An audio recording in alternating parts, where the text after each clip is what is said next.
morning, everyone. Good afternoon, good evening, and good night. Whenever you're watching this, I'm Joe. That's Jeremy. We're back again this week. We're going to talk. We've got a lot to talk about, so I guess I'm just going to jump right into it. One of the movies that came out this weekend is Mad Max: Fury Road, if you will. I believe, and I don't quote me on this, but I believe this is actually a sequel to the second Mad Max film. Although, obviously, since it's 30 years later, it's supposed to stand on its own. So I don't want to deter anyone from seeing it. It's supposed to, that's its job, it's supposed to stand on its own. It's supposed to be its own film. Although, actually going into it, part of me believes that it would be better if you actually know what the heck is going on in this Mad Max franchise. Let me tell you though, I mean, this movie, it doesn't stop. It literally doesn't stop. It starts and it's just, you get a quick introduction to Max, and it's just, it never stops. There's explosions, there's and not in the Michael Bay sense. Like, these are like, it's absolutely like necessary to the world. You know, people are crazy. The way that it's shot, it's honestly, like, again, I've never seen a Mad Max movie. I've never seen a movie like this in my life before, which is cool. I really like, you know, the originality of this Mad Max world. Let's just talk, I mean, Tom Hardy and Charlize Theron. Honestly, interestingly enough, the movie's called Mad Max, but it's not really about, like, interestingly enough, not that much about Mad Max. It's actually more about Charlize Theron's character, who is Imperator Furiosa, or something. It's actually a lot about her character. If you're going in thinking that, like, Max is going to be like the main character, he's actually not. Interestingly enough, you just kind of get to see, you know, a lot of the story kind of through his eyes. You know, he's kind of like the spectator, if you will, in a sense. But it's a really fun movie. It's a really well done movie. It's insane. I guess the only issue is that, like, if you're going in cold, it's kind of a shock to kind of get into this world and kind of get into it, because it's just like, what the hell is going on here? It just kind of just jumps right into it, and, you know, it's, so I mean, if you call it a fault, I don't know if I would really call it that, but I mean, it's a fantastic movie. It's a well acted movie. It's a well shot movie. It's, you know, it's a great action movie. It's, you know, it's everything that if you see the trailer, I mean, that's what you're getting into. It's nonstop. It has a short, like, 10 to 15 minute lull period, and then it just gets right back into it. It's a pretty insane movie, and I definitely recommend. I mean, unless you're like a child, it's R. It's R for a reason. So don't do that. Now I'm gonna hand it over to Jeremy, so he could quickly talk about, well, not quickly. He could talk about Ex Machina, which he saw a few weeks ago. That I did. Okay, well, for those who don't know, Ex Machina is a movie about a guy named Caleb, who's played by some guy whose name I don't know how to pronounce. It's like Domhnall Gleeson, or maybe the N is before the H or something. I don't know. Anyway, it's something like that. I'm sure you nailed it. Don't worry. Domhnall.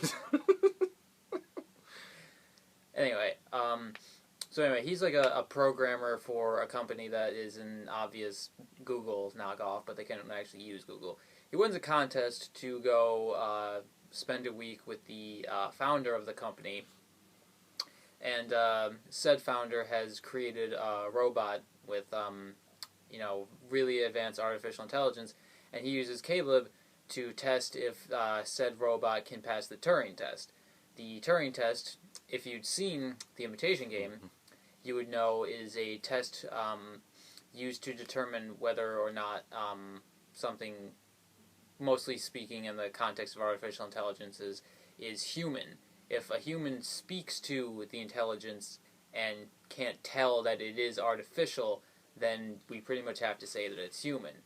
So, in essence, the movie, that's the main theme around the movie, which isn't to say that it doesn't get into other things, but that's the main thing holding the plot together. And overall, I thought it was handled exceptionally well. I always like sci-fi things. I love the idea of the Turing test and artificial intelligence and things like that. I've never seen the movie Artificial Intelligence. I hear Don't. wildly varying things. You hate it. I've also heard fantastic things. So I'm curious. But anyway, and Ex Machina also delves into a lot of things about human nature.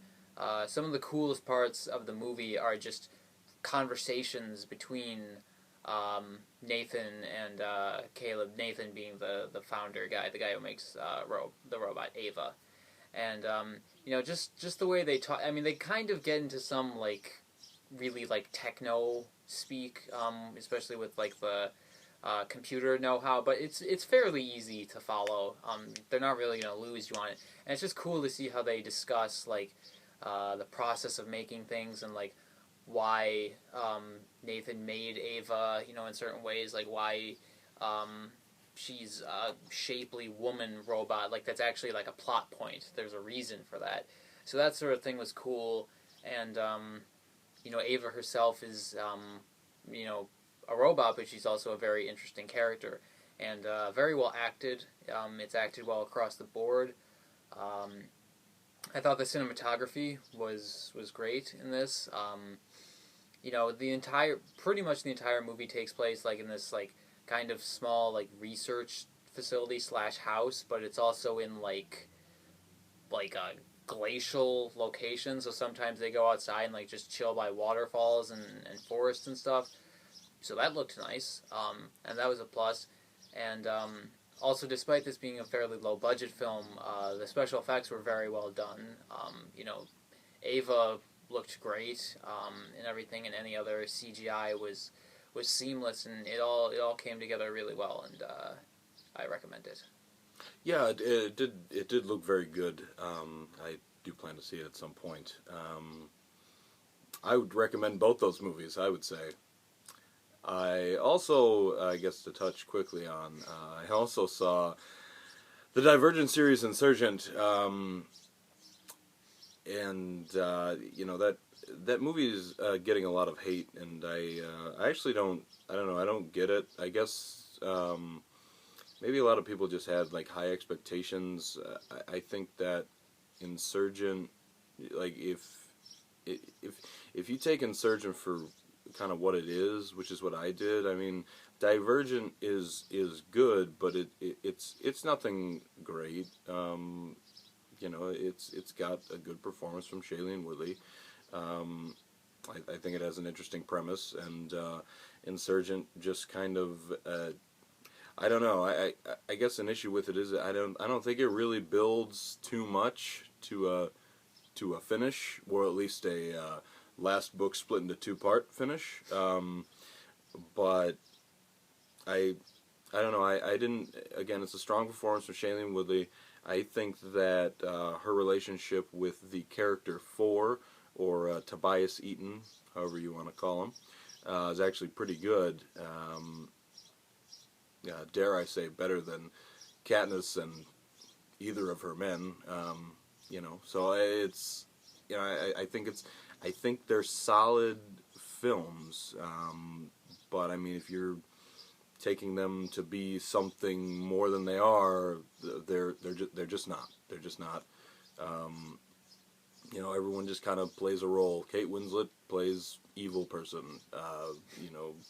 Miles Teller plays a horrible, irrationally horrible person who, for some reason, people just kind of keep around, like Draco Malfoy. It's like I don't know. but I think that the dynamic of Shailene Woodley and I'm sorry, dude, I don't know your name. You were in Underworld Awakening. I actually like your work, even though Underworld Awakening is a part of that work.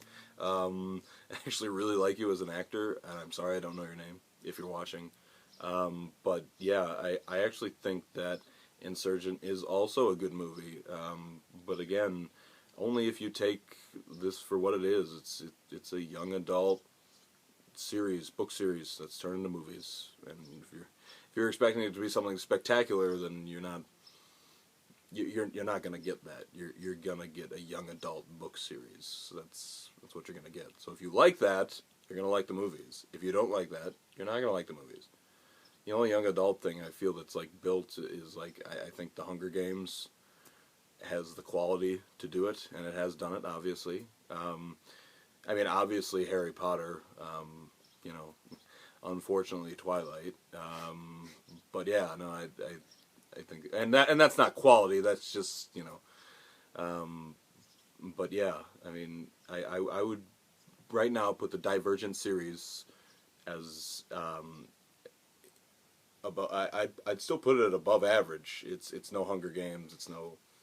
It hasn't reached greatness, but I think it's above average, especially compared to like The Host and like the Mortal Instruments. I mean, it's better than those. I don't know, but so I like the series. Is basically what I'm saying, and I would recommend it. Not a multiple time watch. Just it's interesting. I like the world.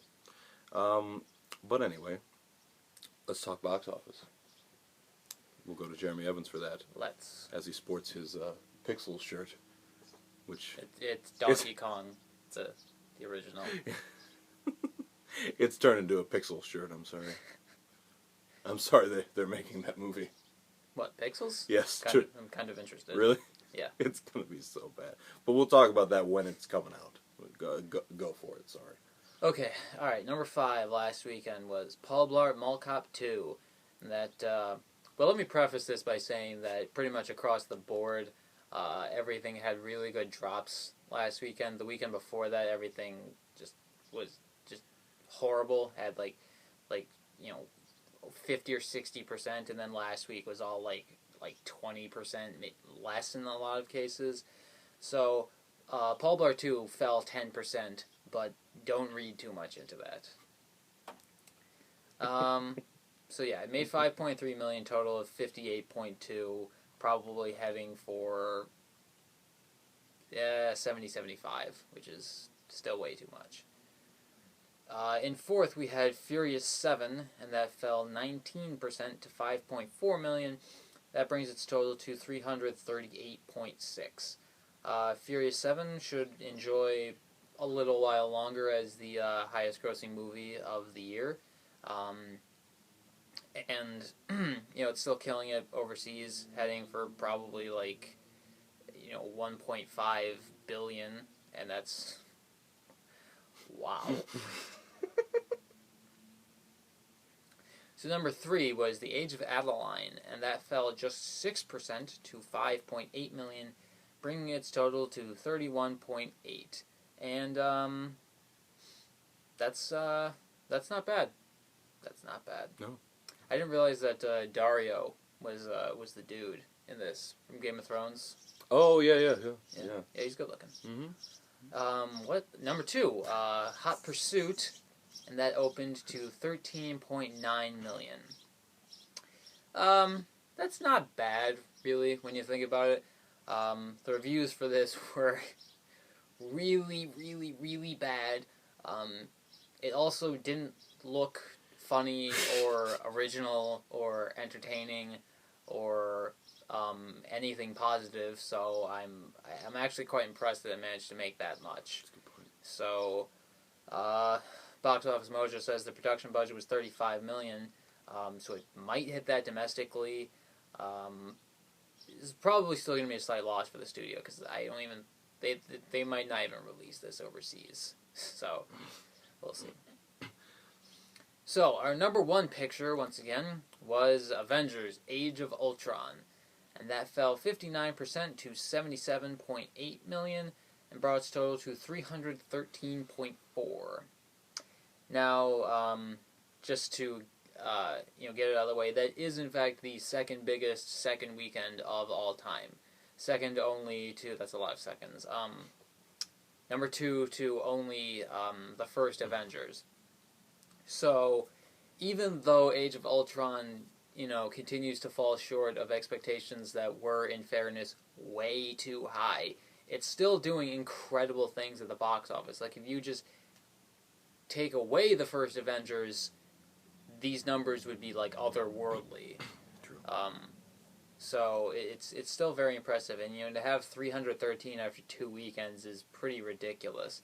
And as it stands now, Age of Ultron has competition from Mad Max this weekend, and then it's gonna just get even worse. I don't even know what's coming out next weekend. Does Tomorrowland come out next weekend? Tomorrowland comes out. Okay. So they'll steal something away. You would think, yeah. But yeah, this was a pretty light competition second weekend, which is good for Age of Ultron. The way things look now, I'm thinking it'll probably end up in the 450 to 475 range. I don't think it can get to 500, but maybe it'll prove us all wrong. But Marvel is not hurting for money. that's for sure. I guess just one thing on that. I think that where was it, Abu Dhabi, where they jumped through the buildings in Furious 7. Mm-hmm. I think they're adding like 2 more buildings that are like taller. So I hope in the 8th one they just keep going. They go through like 5 buildings. I'll lose it. They have to go to space eventually. They totally do. There's nowhere left to go. Definitely. Could you imagine like the last trailer ending with like Dom on a rocket in a car? I like that. That may happen legitimately. Or it's just like a spaceship like made into a car or something. Or Yeah, a yes. spaceship that looks like a car. Yes, exactly. With the random that ends up being like really catchy song. Anyway, yeah, that's all I have to say about that. It had nothing to do with the box office whatsoever. So let's quickly talk. We got some movies coming out that came out this weekend. Mad Max being one of them. I thought it was really good. Anything on the box office for that? Mad Max. I don't know. I see predictions all over the place. Honestly, I think the fact that it's R is definitely going to limit the potential. It always does, especially on opening weekends. I would say like 30 to 35, but it wouldn't surprise me to see it in either the 20s or the 40s. Yeah, seeing the movie and seeing the trailers, I feel like that's a tough sell to like anybody but like us. Yeah. Honestly, like just that like I feel like that targets a very specific audience. Yeah. I can't see like women liking, even though it actually does have a very strong female character. Charlize Theron's phenomenal. Like I said earlier, I don't know. I don't see it targeting like a large audience. That's all. But anyway, yeah, I'm in agreement with you. So let's talk Pitch Perfect 2. I didn't see the first Pitch Perfect. Did you? No. All right. So apparently the first one's really good, and according to the reviews, this one's pretty good itself. The only thing that interests me is that the Green Bay Packers are in it, and like as you can tell, I'm a fan. So that was the only thing that was actually pretty intriguing. Although I think I should give these films a shot, considering they've been very well received. So, and this could take the box office this week. It could, yeah. The first one actually started out fairly slowly, had pretty good legs, and in the time since its theatrical release has actually grown more popular and gotten more well known. And some of the stars have as well, especially Anna Kendrick and Rebel Wilson. Yeah, I think it could win the weekend. I think we could be. I wouldn't be surprised at all to see it get over 40. Right, definitely.